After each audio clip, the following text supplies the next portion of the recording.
रामपुर गांव में एक और मेहनती नौजवान रहता था।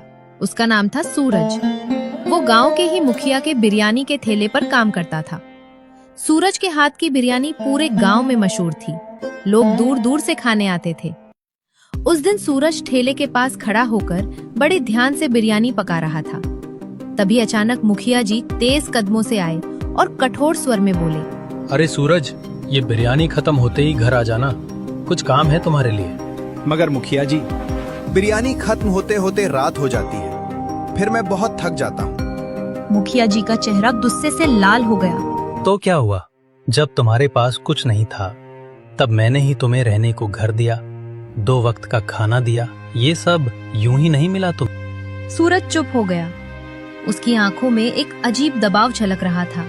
चुपचाप काम खत्म कर और घर आ जाना, बहस मत करना।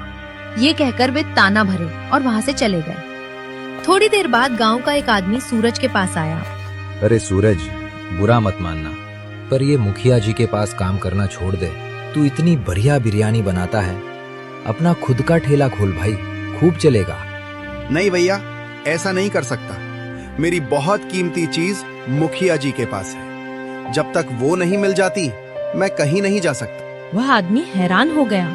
ऐसी क्या चीज है भाई जो तू मुफ्त में इतना काम करता रहता है? तुम नहीं समझोगे, रहने दो। लेकिन एक दिन मैं वो चीज वापस ले आऊंगा। फिर मुखिया जी के पास काम नहीं करूंगा। ये कहकर सूरज वापस अपने ठेले की ओर चला गया। उसके कदम भारी थे, लेकिन आंखों में जिद चमक रही थी। वो अंदर ही अंदर सोच रहा था, बस एक बार मुखिया जी मुझे वो राज बता दे या वो चीज मुझे वापस मिल जाए तो मैं आजाद हो जाऊंगा हमेशा के लिए। सूरज की जिंदगी भी बदलाव की दहलीज पर खड़ी थी, पर कोई नहीं जानता था कि सूरज की कौन सी चीज मुखिया के पास है। अगले दिन अम्मा अपने रोज के नियम से जल्दी उठी। ताजी ताजी सब्जियां तोड़ी और टोकरी में भरकर गांव की ओर निकल पड़ी। रास्ते में ही एक परिचित ग्राहक मिला। अम्मा, जल्दी से 1 किलो प्याज और आधा किलो भिंडी दे दो। अरे बेटा, इतनी जल्दी जल्दी क्यों? घर पर मेहमान आने वाले हैं, इसलिए आपको रास्ते में ही रोक लिया। जल्दी से दे दो। कोई बात नहीं बेटा, रुक, अभी देती हूँ। अम्मा ने सब्जियां तौलकर दे दी और आगे अपनी रोज वाली जगह जा बैठी। अम्मा, आज भी वही टमाटर देना, मैं 2 किलो ले जाऊंगी। दे दूंगी बेटा, जितने चाहे ले जाओ। औरत सब्जियां लेकर चली गई। उस दिन अम्मा की अच्छी बिक्री हो गई, लेकिन हमेशा की तरह कुछ सब्जियां बच ही गईं।